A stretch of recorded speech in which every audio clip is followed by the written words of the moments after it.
We're back, Rob. We're back. We're back. Easter Monday. I lose track of the days. We can't get enough of it, can we? We love it. I tell you what, Joe. We keep saying it, don't we? It's been brilliant. It's been brilliant. Loads of questions come in.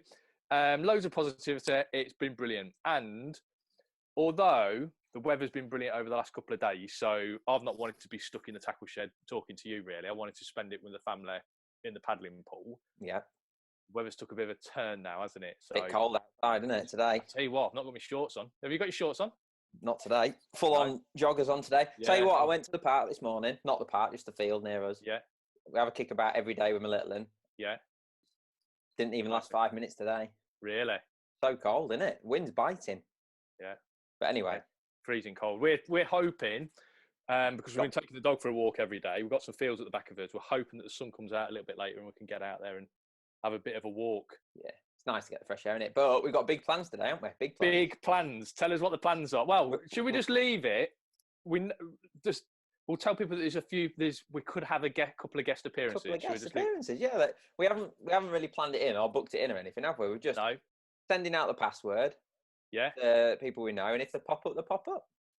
If they pop up, they pop up. And we've not chose guys that haven't got much to say. We've got really clever guys with things going on at the minute. So it should be interesting. Yeah. It should be interesting. Yeah. So let's crack on. Right, go on. Do you want to start off with whacking some questions on? Because I tell you what, one of the things, if you look through your questions, just quickly, I want to touch on one of the questions that I got from the last video, and it was quite an interesting one. One, because it gives me a chance to plug something, but also I thought it was quite interesting because it was a little bit long-winded, and it's a little bit of a long-winded answer. But myself and Lee Carey, as you know, we do coaching days, and we do them all throughout sort of like the warm months of the year. And obviously, with whatever's going on, we've had to put these on the back burner until we can get back out again. Everyone's had their money back for what they've booked onto. But I've had one of the guys message me. He was coming to the Glebe coaching day, which I think would have already gone. Like I say, I lose track of the days. But he was coming to the Glebe coaching day, and that day was all about commercial carp fishing, springtime sort of carp fishing. He just wanted to know how would the day have gone and what methods would we have touched on during the day. So he wants almost like his whistle stop coaching day online. So the day goes like this. Either Lee or myself spend a morning fishing. And what we'll do is we'll set up our kit from start to finish. So I think it's really important on any coaching day that I do to set up in a really structured way. So from the minute I get to the bank, before I even put my box down, my sort of fishing session starts because I set up in a really structured way. And that means I can keep an eye on the water and keep my eye on little triggers that's going on. I can keep my eye on where the fish might be, maybe notice things that's going on around the lake. Lee's got a very similar mindset with that. Then, because it's usually me that does the morning session on the Glebe, and Lee will probably do it somewhere like Lindome or maybe on a different venue, I would then talk to everyone about rigs, baits, everything from soaking micros to what baits we're going to use and why. Then I talk to them about the rigs. They can see we'll even make up a rig on the bank, and it probably goes on for maybe 3 hours that morning talk. And at the Glebe, we would have been concentrating on short pellet fishing because I believe short pellet fishing, if you can catch a fish at 5 meters, as long as you can hold your pole at 13 or 14 meters, you'll catch the fish there because the feeding is exactly the same. So it's interesting to get used to the feeding in the rigs at 5 meters because it doesn't make any difference whether you're doing it at 5 meters or 13 or 40 meters. And we'd talk through feeding and how to get the best from your peg, why you'd use pellets, why you'd use corn, why you'd use meat. And then we'd probably add in a margin line as well later on in the session. And then we'd say about 12 o'clock, 12:30, see you later, lads, go back to your peg and go and catch some fish for yourself. And what all the lads do, probably like a dozen lads, maybe up to 15, we'd cap it at 15.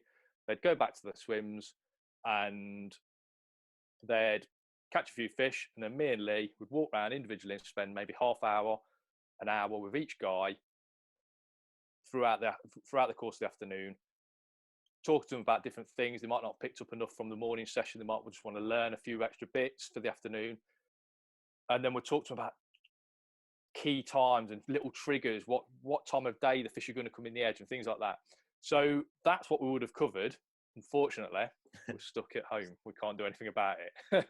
But I mean, not blowing your trumpet or anything. It's they're brilliant sessions, aren't they? People get loads out of them. Yeah, as and good value, I'd say. Good value, and again, both Lee and myself, it's nice. Obviously, everyone gets a goodie bag as well. We'll try and get a goodie bag from either Dynamite, Preston, Sonu, Midi, whoever we can get something from. We'll give a goodie bag to everyone. Relevant products for the day, and we get quite a lot of messages, afterwards. Yeah. Cheers for that. Really interesting day, and we've got our own website for it that I'll probably put in the comments, but I'm not going to start plugging it that heavily. But we've got our own website, and we get a hell of a lot of repeat bookings. Hell of Brilliant. A lot. And sometimes, if guys have been on it before, it can be a little bit difficult to add something, because I feel in a day we just go and we give everything out, everything we can. We spill everything, so it's quite difficult to add something to repeat. Do you get many people who've been on the group do want to book a one-to-one with you afterwards? No, hardly ever. And Really? what we try and do now, no, they don't. Try and push into the group. Having said that, my last coaching session, just before this lockdown happened, was a guy who had been out with us on the group sessions, and he wanted to refine his sort of skimmer approach at Boston. Yeah, so nice. I think for that level of angler, when he's got a match coming up, because this guy, obviously his match got cancelled in the end, but he had a match coming up. It's those sort of, it was perfect for him. He'd obviously got a contact, and he thought Rob will help me out with that. So perfect. Yeah, I think we cover quite a lot in those group days. Obviously with Lee Carass, this quality speaks for itself. We've got two really good anglers, and two brains is better than one a lot of the time. No, it's fantastic. I mean, for the money, can you imagine, like, I know it's it's different sports and stuff. Can you imagine if you went out with like Ronaldo and Messi for like? Yeah, I'm not too sure with Ronaldo and Messi. I know, but do you know what I mean? It's like a top level footballer. Yeah, of course. So I've had golf lessons, and it's whatever it is. It's 30 quid an hour. It's and that's for just a general pro at the course who is just a pro. He's not a guy competing in big competitions. No, I think there's a lot of angling coaches out there. Andy May springs to mind, Jamie Hughes. And some great guys, isn't there? Yes, they're great guys. Get out and get a day's coaching if obviously you get a chance to do it. And it fast tracks you so fast. Obviously, we offer the group days. I think Lee offers a few individual days. I offer individual days. Andy May, Jamie Hughes, depending on what sort of area of the country you're in. And give them a go. What you specialise in. If you've got the money and you've got the resources and you want to get better, it's a really good fast track. Really good fast track. So that's enough. That's enough for that. I knew it was a long-winded question. There's a lot of plugging. That is a lot of plugging. I didn't want to cover it last time. Yeah, it was. Yeah, it was. But a good bit of plugging, I'd say. Yeah, nice. I'm all right with that. Can I give a plug? Go on then. Because this is for both of us. Look at this that landed on my doorstep yesterday. Match Fishing Magazine.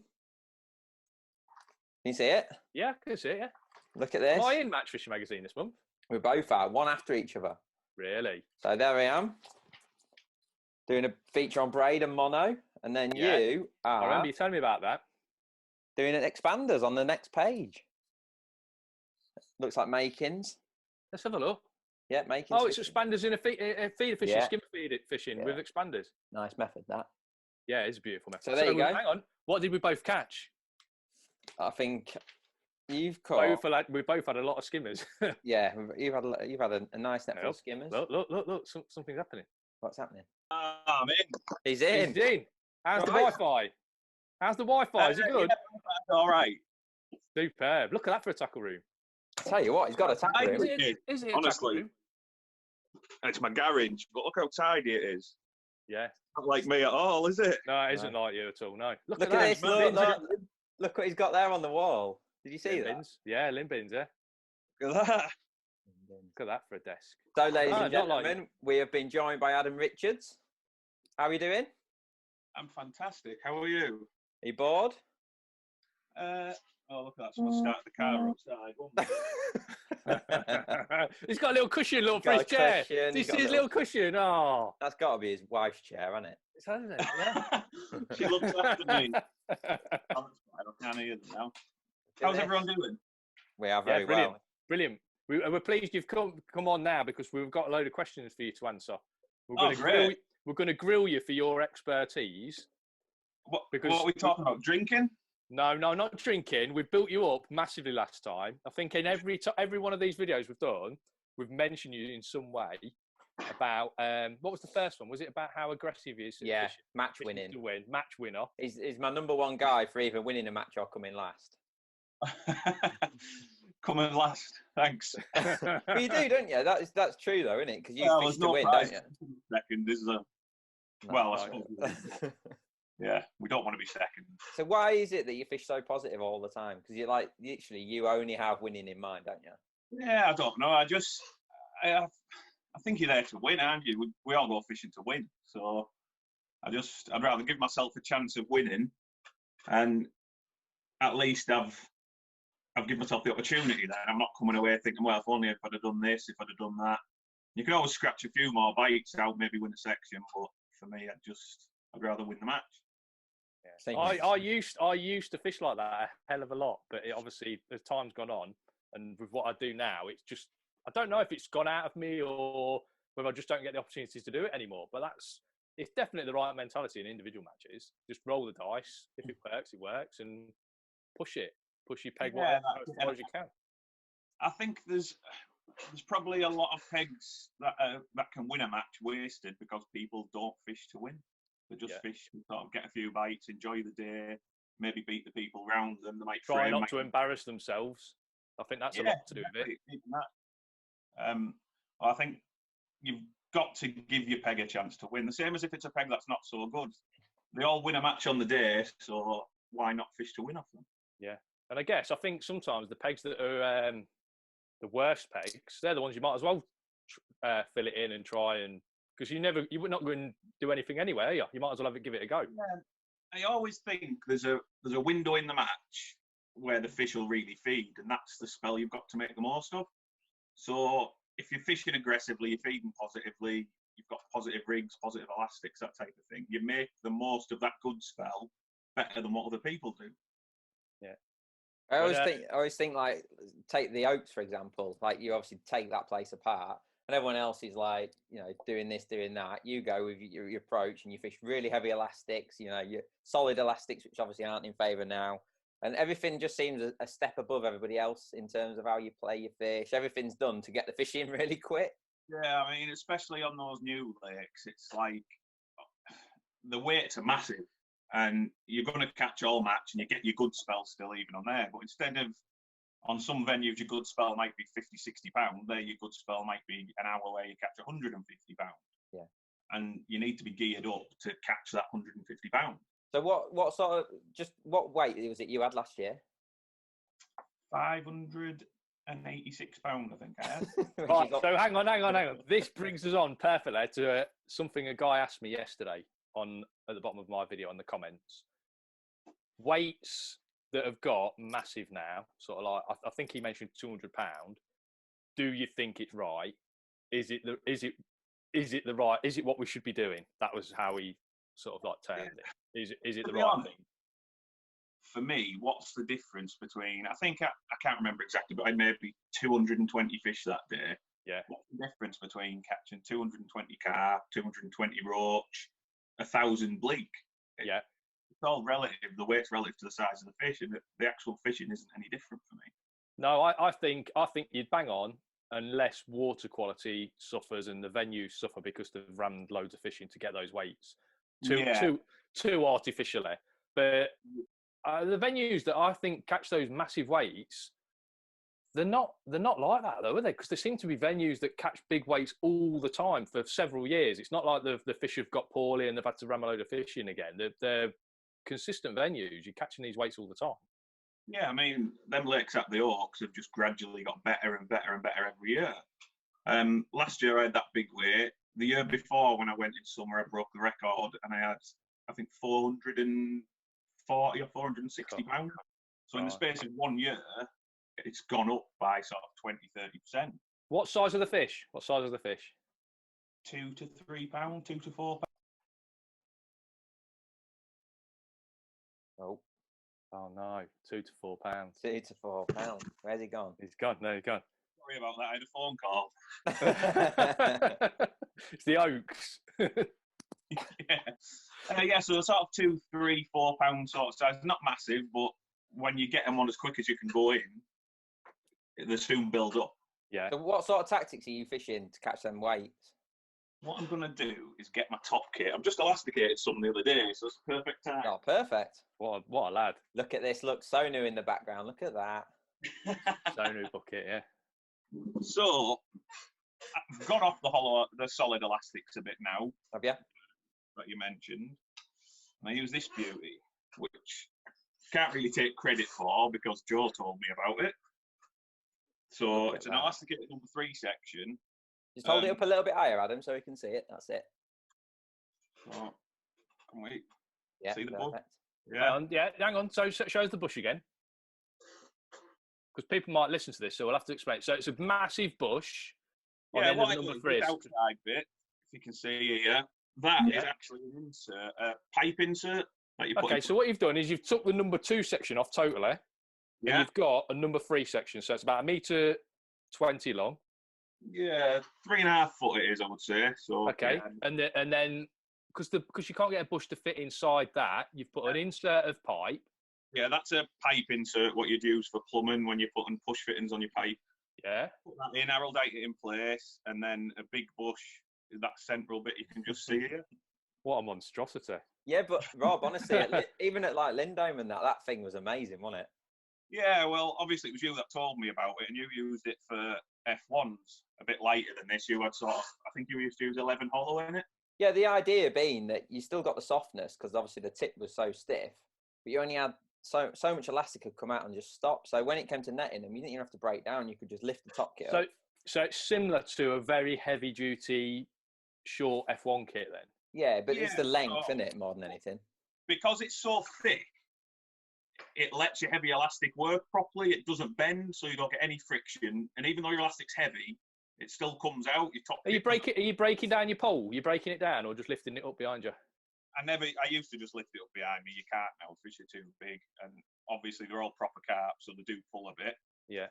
And that's why I've changed my elastic. I used to use sort of like a 14 solid, but I've changed to a doubled up hollow elastic. Which is what grade's that equivalent to? That's a Browning one, stretch 7, sort of white hydro sort of strength, but doubled up. Yeah. And obviously the way a hollow works, when you lift your top kit, it flattens over the bush a bit and sort of locks up slightly. But because I've got 2 strands, it does it even more. So it'll come out nice that way, loads of power to pull the fish back. And as soon as you lift, it sort of stops stretching.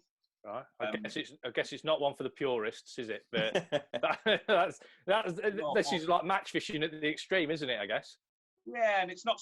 I couldn't go and do it every week. It's hard work, to be honest. You'd knackered after the match, but sort of once or twice each summer. I tend to go there early in the year when the weights are a bit lower, and I'll go maybe twice in August when the weights are really big, just for sort of a bag up there, see how much you can catch type of thing. It's worth saying about the fish health there, because the fish are in really good condition, aren't they? Like, they're amazing considering they don't have to stop the place. It just ticks over every year, doesn't it? It's amazing, really. Yeah, there's never been a restocking since they opened, which was 12 years ago, maybe. Fish are in brilliant condition, not a mark on them. Fight as hard as anywhere I've ever been. So, yeah, there's definitely no problem with fish welfare.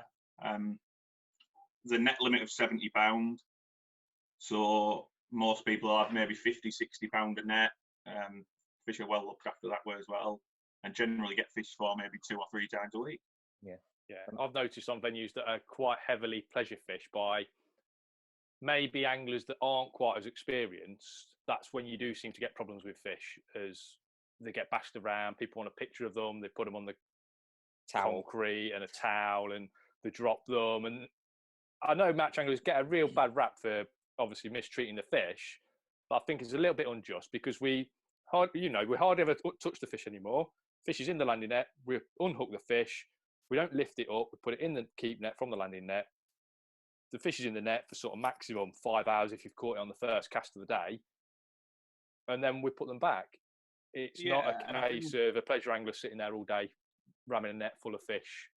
dragging it up the bank, old school style.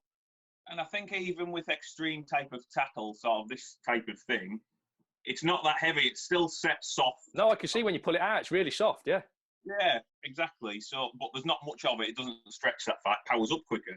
Yeah. So it's not like you're dragging them in and ripping hooks out and that type of thing. The elastic's still doing its job, probably more so than what it would on a rod. You probably put more pressure on a fish on a rod. So you're just in control, aren't you, with that kind of setup?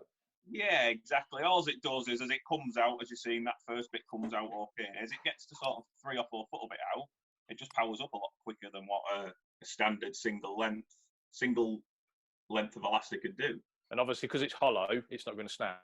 Whereas solid elastics, they can snap, can't they? Yeah, that was the other thing as well. When I first started using them top kits, I used them at Lindholm on Benny's, and I had a couple that did break. I think the fish was small and was sort of 8 or 10 ounce, and I used an 8 to 10 midi high vis solid.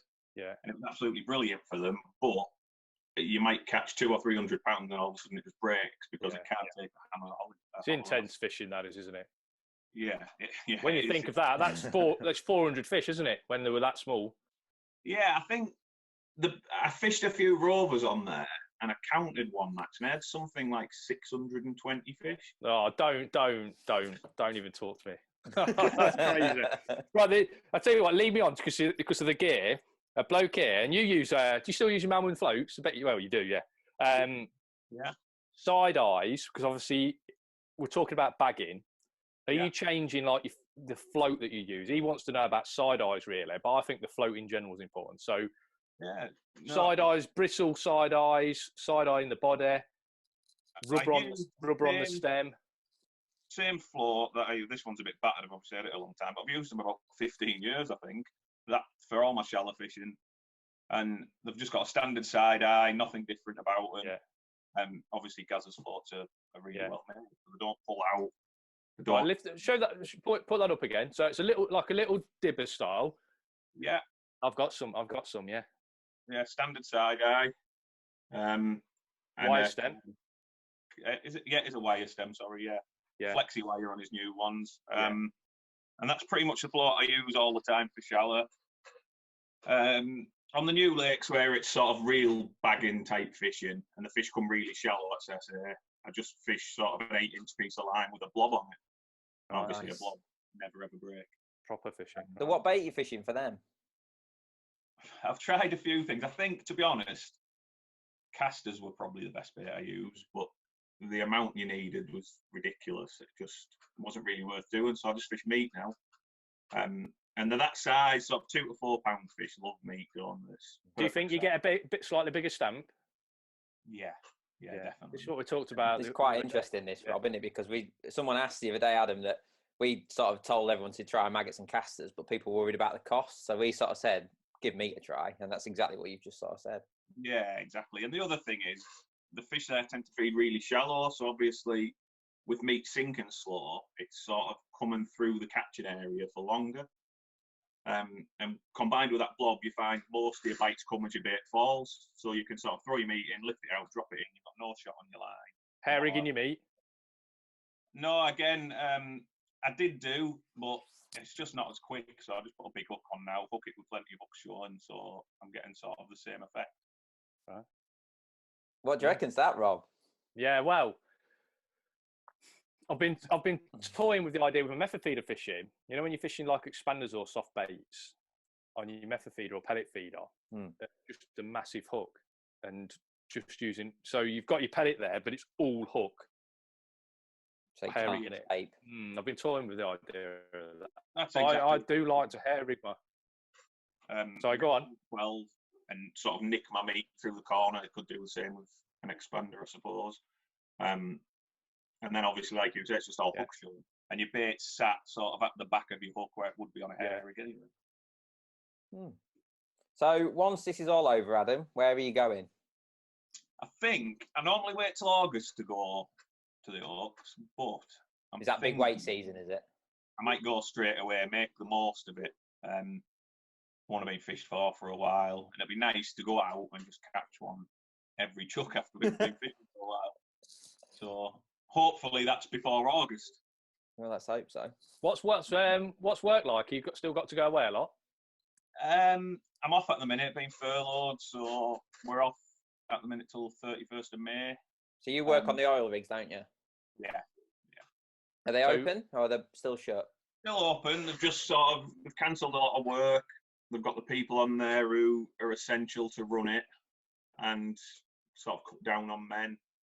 So skeleton crew basically. And what's your general sort of shift patterns? Depends where I'm at. 2 weeks on, 3 weeks on. Depends on what rig you're on, and where. Generally 2 or 3 weeks away, and then equal time at home, maybe a bit longer.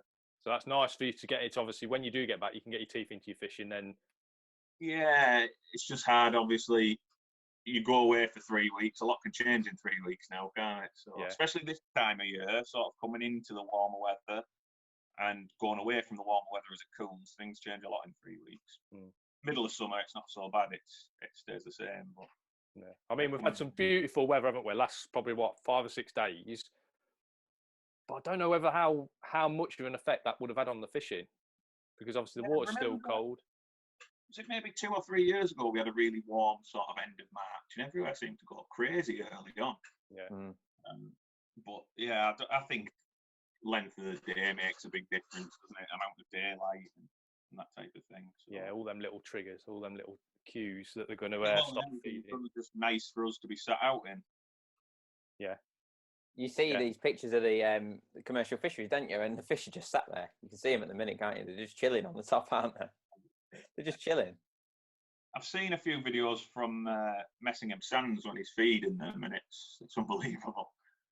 Yeah, the fish are just gagging friendly. I dread to think what them pegs will be like, where they've been getting fed when someone's about to go and fish again. Yeah, it's ridiculous, isn't it? Need something like this. Might need to go up a grade. Yeah, might need to step it up a bit.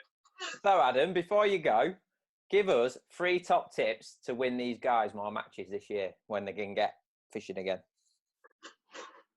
On the fly. My first one, be positive. You see so many people draw a peg and sort of first thing they want to do is mourn. It's no good, rubbish peg, not going to catch anything. But you're never going to go to a peg with that sort of attitude and win a match. So the way to think is go there, think on a commercial fishery, every peg has won a match at some point. Go there and think like that. Think I can win the match. There's fish in front of me. There's enough fish there. I just need to figure out how to catch them. Second one, make the most of the good spell. Just keep yourself in contention if you can. Catch a few fish, keep putting something in the net. And at some point, generally last couple of hours, last hour and a half, you're going to have a really good spell in your match. Make sure you're geared up to make the most of that spell. Third one. Oh, you put me on the spot now. Yeah, that's the point. A normal bloke could say prep, but obviously, no, come on. You're like me and like Joe, I suppose, that we're not bothered about the prep. We're just going fish. Yeah. Third tip. They all just keep going on about being positive, don't they? Which isn't like me. Hey, look, another one. Have we got another one? Is the IBS on? The IBS is on. Oh my God. I can hear you through my headset. Yeah, we can hear you. Yeah, we can hear you. What are you doing? Playing Call of Duty? Well, he's got proper gear. Can you see Adam as well, Simon? I can, yeah. How you doing? We've had Adam on telling us his top tips and how he catches £500. Yeah. £500 when he goes Simon, to the what do you reckon to £500 weights? I think it's it would be tough for me to achieve that because most of my fishing's done with silvers, so I think it'd be tough for me to achieve it. But I think I've got pretty close to the old 300 every now and again on an odd venue, but it's probably not something I'd be capable of to be on my level of competence, I think. Right. So the reason we've got Simon on, not to show us the most famous extractor fan in the world at the minute. It probably is, actually. I think it is, because Simon's doing live feeds every day. Are you in on it, Adam? Yeah, there's something wrong with my phone. Oh, I can only see myself. I can't see anyone else. Oh, you can't see it? Can you see everyone now? Oh, he's gone. He's gone. No, oh, no. I can see me. That's all right.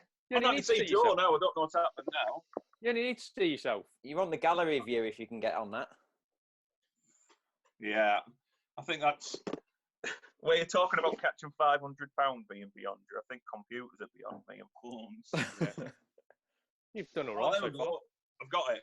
You got it right. So the Simon- international banking sensation The has international come up with banking something sensation. new, hasn't he? Well, I don't know whether it's new. I mean, I just think, do you know where it came from? I mucked about last week with a few of my pals who go to Whiteacres quite regular. And it kind of became a thing, this virtual fishing. I think it was an element to stop us going stir crazy to a degree. Then I think we sort of got to the point where we thought, and it was actually a conversation that was born out of one between myself and Matty Parsons down in the southwest. And we sort of thought that we could do this and charge people to join in with the banter and raise some much needed funds for the NHS, and that's pretty much what we've done really.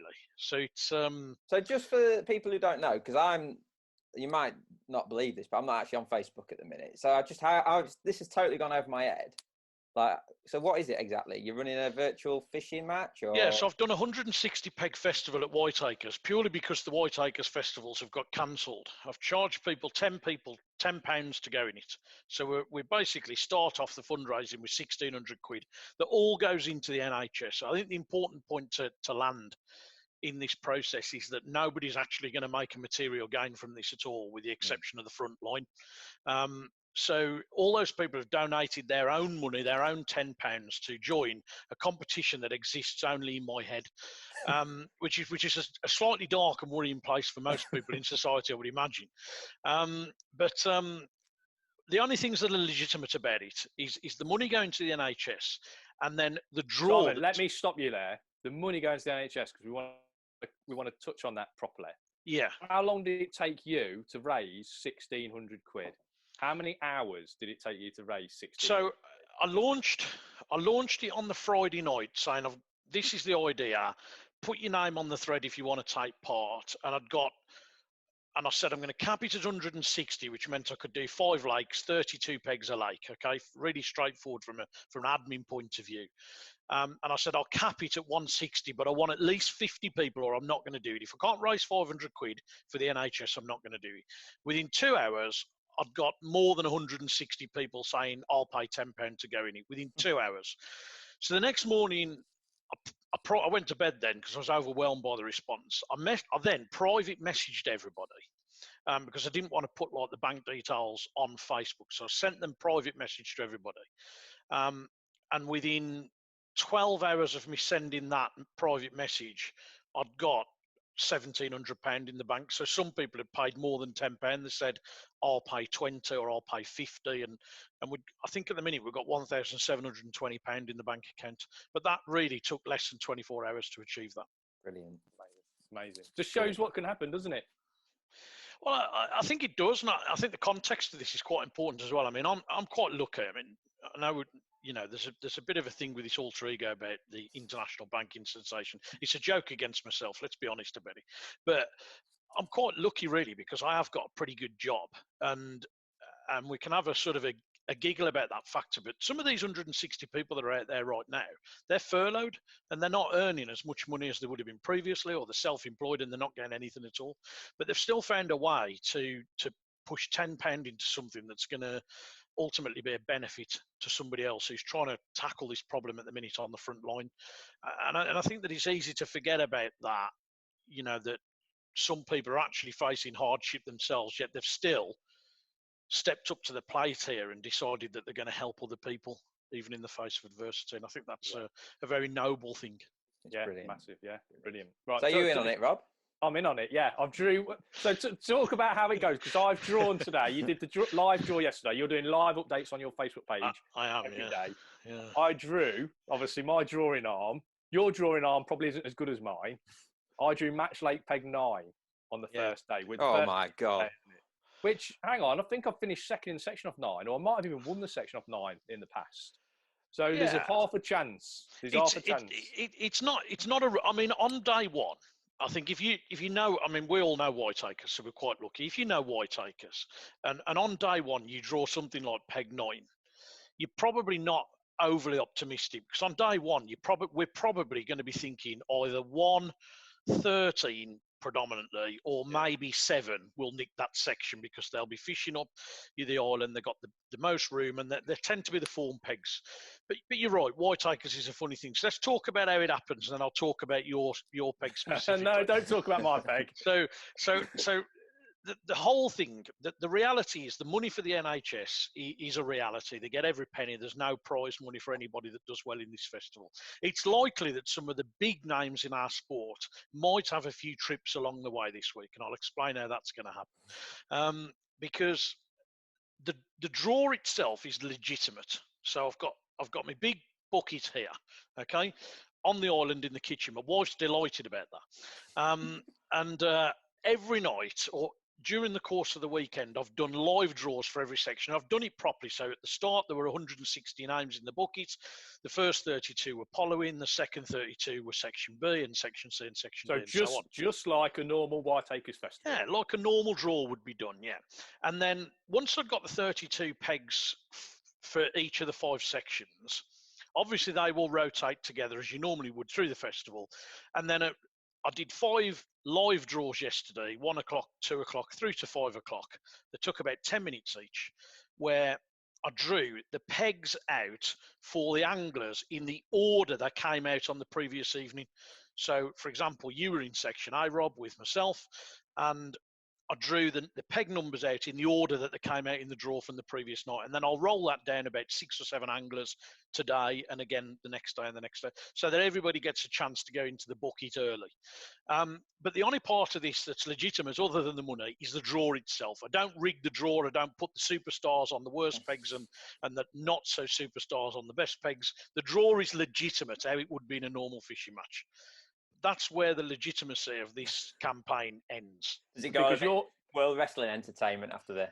Yeah, so you're then at the mercy of what goes on in the murky depths of my brain. So you're in charge of the wind. You're in charge of whether there's some extra fish stocked in the lake. You're in charge of someone maybe even getting disqualified, are you? Yep, definitely. So John Winkup last week, when there was just 36 of us last week having a muck about just as a group of mates, John Winkup didn't weigh in the one match and wheels spun out the car park in a tantrum and all that, which caused a bit of fun. But I think what we'll probably see this week is we're definitely going to see 1 or 2 anglers take too much bait to Belingi. And they're going to be anglers who are perhaps slightly more high profile. So we'll have a bit of fun at their expense. And I think really we'll just see where we end up. But what I can tell you, I probably shouldn't share this secret, but obviously after the draw last night, it's brilliant now, because if I log my phone on, everybody on my phone now, if I go through my Facebook feed, everybody will be telling everybody how they're fishing their match, what they're catching. It's absolutely crazy. We're all grown adults. I've got a WhatsApp group that's going mad as we're talking, because we're stopping in an imaginary lodge with Martin Howard and Jake Fowles. We've got an imaginary lodge, and the WhatsApp group's going mad. Jake's telling me what he's caught. The chav, Martin Howard's telling me what he's caught. It's just brilliant. It's just good banter, because we know roughly how the lakes will fish, or in our head we do. So it's a load of rubbish. But in a way, it's the rubbish that's keeping us sane, and it's keeping. I think what fishing has got above most other sports is an element of camaraderie, and we perhaps take it for granted when we're there every weekend, and we don't perhaps view it in the way that we do when we can't see people on the bank. But there is an awful lot of camaraderie in angling. There's a lot of people who support each other, help each other. They're in communication all the time. They talk to each other, and all of a sudden we've stopped doing that, and we can now only do it electronically, and we can only do it made up in our heads. So that's kind of what we're trying to do. But there'll definitely be some slips this week from some of the stars, I think, and they'll even be, on good pegs. I'd love to even see on good pegs. Yeah, the wind's going to be going in wrong directions. People are going to break a pole. There's going to be disqualifications, and I don't know. I won't try and predict 2 wins, and I won't try and force that. I'll let the results do what they do and work through to the end of the week. But it might not necessarily be Andy Bennett this time around, or Paul Holland. Who knows? Yeah. Who won it last week? Bennett won it last week. Benny won it last week, and I think the silent one, Phil Canning, was second, the most secretive man in fishing. And I think third was Mushy, but everybody said that Mushy was only third because he's my best pal, and that's That's probably true because his record ain't very good at Whiteacres, but he's a good lad though, so we'll see. So how it goes. just go. You can't even get out on the bank. No. No. Can't go fishing and still winning. Just changing the subject a little bit. Obviously, there's a couple of other virtual fishing matches that are going on at the minute. I Bag Up TV are doing one where people are winning big amounts of money. Yeah, I saw that. Well, 600 quid, I think the winner got this week. Yeah, so look, do you know what? I think it's brilliant. I think this is another great thing about angling. You know, people say, is that right? Is that wrong? And I don't think it's fair for me to be judge and jury on anything, really. I think what's important is what the anglers are prepared to do themselves and what they think is acceptable. If they didn't think it was acceptable, I think the reality is they wouldn't do it. No.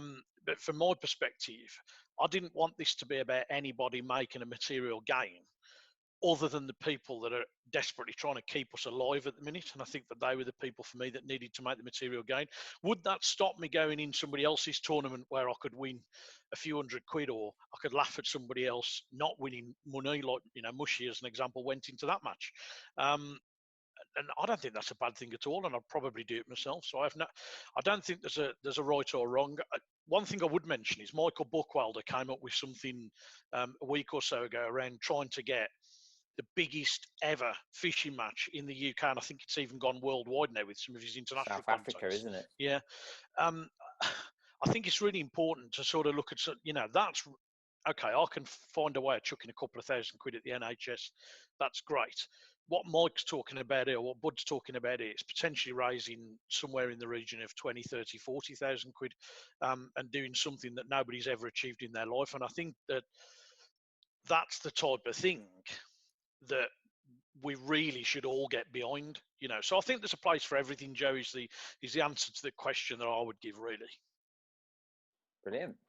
Yeah, I think it just shows what, if you put your mind to it, what actually can be achieved. If actually someone just gets off their arse and does it. My problem with the other style matches is I think they're brilliant. I'd love to go in them, but you know, if you win I just feel it with a normal charity match. I always feel a bit obliged to, not that I don't think I've won many of them or any of them, but if you do win one, you feel like, oh, it's a charity match. Do I need to give my winnings to the charity? And I always feel it's a bit of an uneasy area. That is a bit of a grey area. I always feel. Yeah, I can relate to that. I'd feel a bit guilty because I've won a charity match and it was for charity. Do I give the money to the charity or not? And how does this work? I can definitely relate to that. And I'll tell you where I had I didn't have a moral dilemma, but I had an issue in my own mind when I came up with this and what I thought the concept should look like. As many people know in the fishing world, and they take the mickey out of me because I'm a little bit overweight, but last year I ran the London Marathon, and over the last 10 years, I've raised quite a lot of money for Alzheimer's research and Dementia Revolution, because it's something that's ravaged a lot of my family. And I've spent a lot of time trying to raise money through them. I've had a lot of help through my banking connections and through fishing and through a local club that I run, and I've raised thousands and thousands of pounds. And I did this, and I'm already in the middle of raising money for Alzheimer's research, because I was supposed to be running the marathon in 2 weeks' time, but obviously it's been cancelled. So I'm now running it between the Maver and the Preston Festival, which will be interesting from a logistics point of view. But I'm in the middle of raising money as well for that.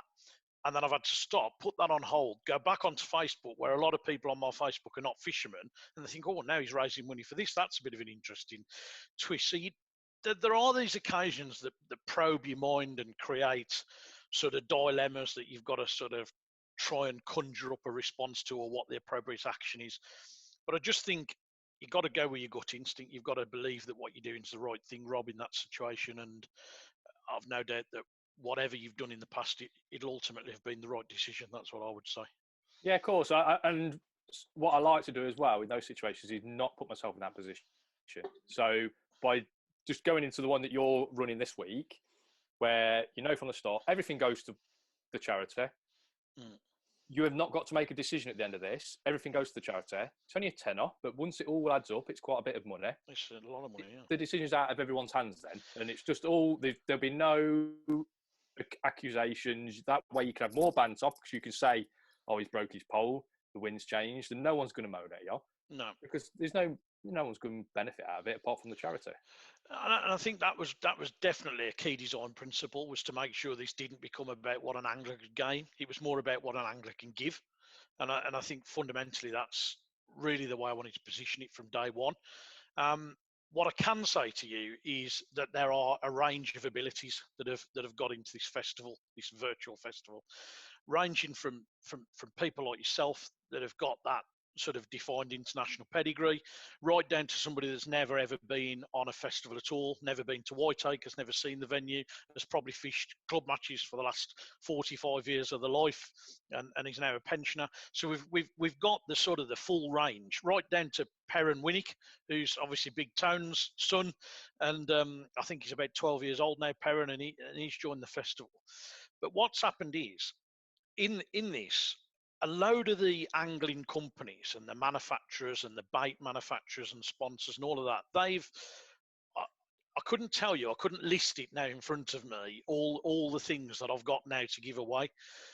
So some of those people who are perhaps a little bit less well known and don't win things on the circuit will probably benefit from a few bags of ground bait and a bit of pellets and some buckets and whatever else. So, because actually most of the companies have been super kind and have donated some stuff that I can give away.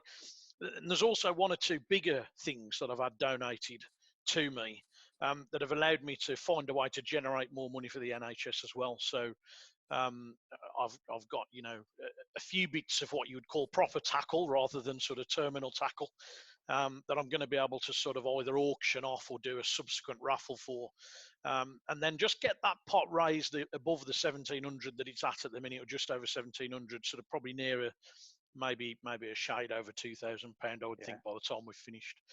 So that's a real positive, I think, as well. What where can everyone find out about it? So your Facebook page? Yeah, definitely. It's obviously it's all over my Facebook page, but to be honest, I'm being tagged in by that many people that you're bound to find out about it somewhere. I've done a separate interview with Ricky Richards on Match Fishing Masterclass. I've now been contacted by the Angling Times, who want to run something in their magazine, in their paper. The results section. Online, yeah. I don't want to put the results in, yeah, that'd be good fun. And I've also been contacted by Andy Ford as well, who's trying to get a bit more of a sort of a more globalized audience for people to understand what we've done. I think there's another key point that I'd want to probably call out, is that anglers perhaps don't always get the best press, do they? So outside of the angling community, this is not inside. So outside the angling community, if you read the newspaper, it's an angler's bashed a cyclist over the head for going over the pole, or you know that type of stuff, fired maggots into a boat, and you know all the horror stories that we've all read growing up as kids and whatever. But I think that we don't always get the kudos as a community that we probably deserve, because if you look over the course of a calendar year, there are a plethora of events that go on and matches that go on that we get involved in, or this community gets involved in, and probably raise throughout the course of a calendar year tens of thousands of pounds for all sorts of different events, whether that's even raising money for things like getting our national teams to be able to go and fish internationally because they don't get support from elsewhere. I think there's a load of things that we can do, but we don't, or do, but we don't get the credit that perhaps as a community we deserve. And I think that doing something like this, perhaps that gives us a bit of a platform. It's a little thing, I know that. We shouldn't blow it out of proportion. No, but I think you're right. We should get a little bit more credit. People, but who should push that forward? That's the awkward question with that. Because usually the people that are doing this sort of thing, maybe yourself included, you've not been out and seeked any attention. They're not seeking the attention. They're not shouting out, look what I'm doing, look what I'm doing. They're having to wait for someone to come knocking on their door and someone else to blow their trumpet, and that's just not happening enough. No, I think I definitely didn't, again, talk about design principles earlier in the conversation, that it was never a design principle to get a huge amount of coverage or to get loads of people talking about it. What I wanted to do was send the NHS 1,600 quid. That's what I wanted to do. And we've ended up getting, and I say we because I'm not a one-man band here. I think it's important to remember that, I'm used to talking. I do it for a living. and standing on stages and making a bit of a go to myself. That's quite a natural environment for me in conference world, for example. But so I'm quite happy to be a front man on Facebook, but behind the scenes, there has to be somebody that's working all the spreadsheets and building programs to run a virtual festival online. And to be perfectly honest, my wife hates fishing, has nothing to do with it, but she's built all of this behind the scenes. And if it hadn't been for her, we wouldn't have been able to do this either. So when I use the phrase "we," it's not just me and the anglers. There are other people, the companies that have pitched in and helped out. There's people like Helen, my wife, who's done all of the sort of the background work on the technology.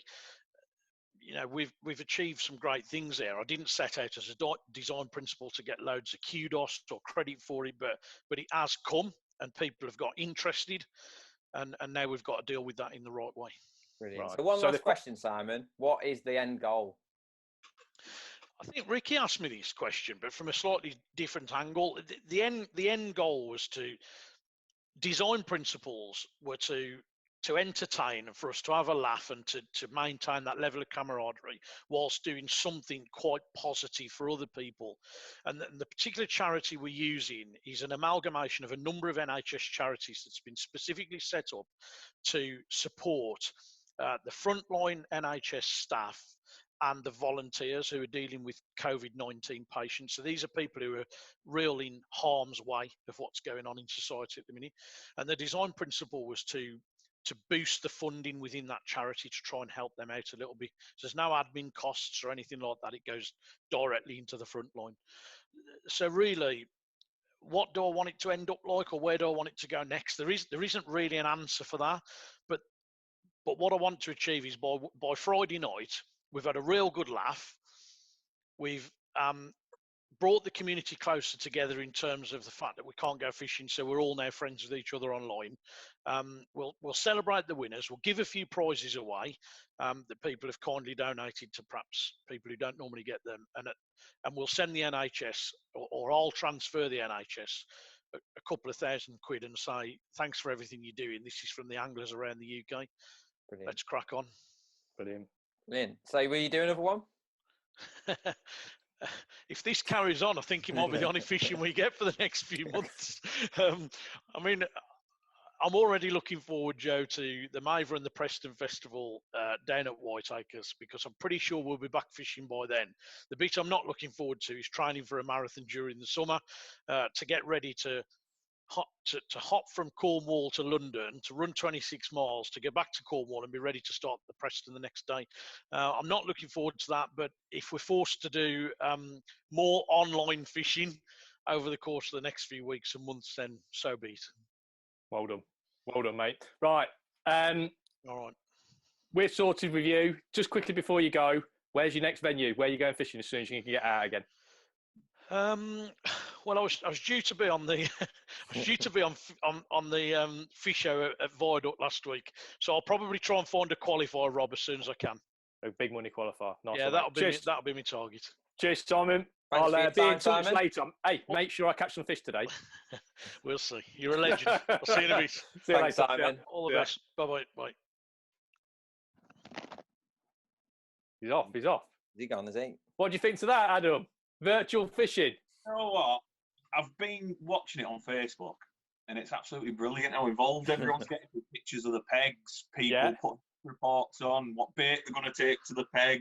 Oh. It's like a normal festival, other than there not being anyone in the bank, isn't it? I know. It's exactly the same. I did say to Simon, he's managed to get a bit of support from Whiteacres thing, just with some bait and things like that.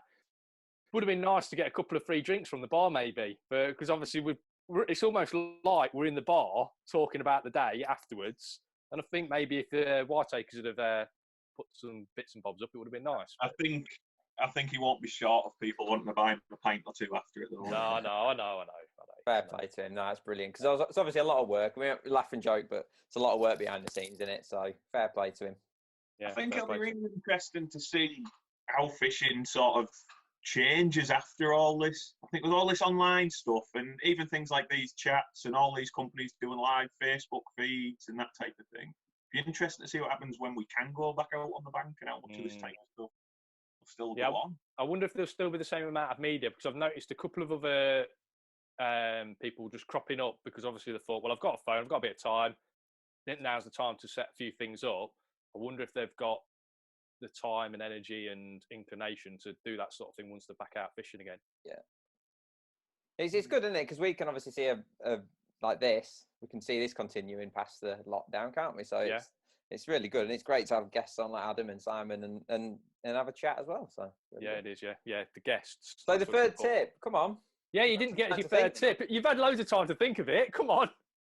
Third tip. I've been too busy listening, haven't I? Right, what were my first ones? My first one. Be positive and be positive. Be positive, be positive. Your third one, what's it going to be? Have a skinful the night before? Well, to be honest, I think I'm past that now. I don't drink so much anymore. Third one, you've still got me. Did I say be positive? Yeah, you've said be positive. So shall we have be positive, be positive, be positive, be positive with your rigs, be positive with your bait, be positive with your mindset, and pull them hard. Pull them hard. Oh. That's a good one. No, I think where you obviously you mentioned about prep and said we're not overly bothered about doing that prep, but I think always having somewhere to go is really important. There's not many times you're going to go and fish one line and that's you all match. Yeah. And I know a lot of people like to start new lines up as they go, but I'm a bit more.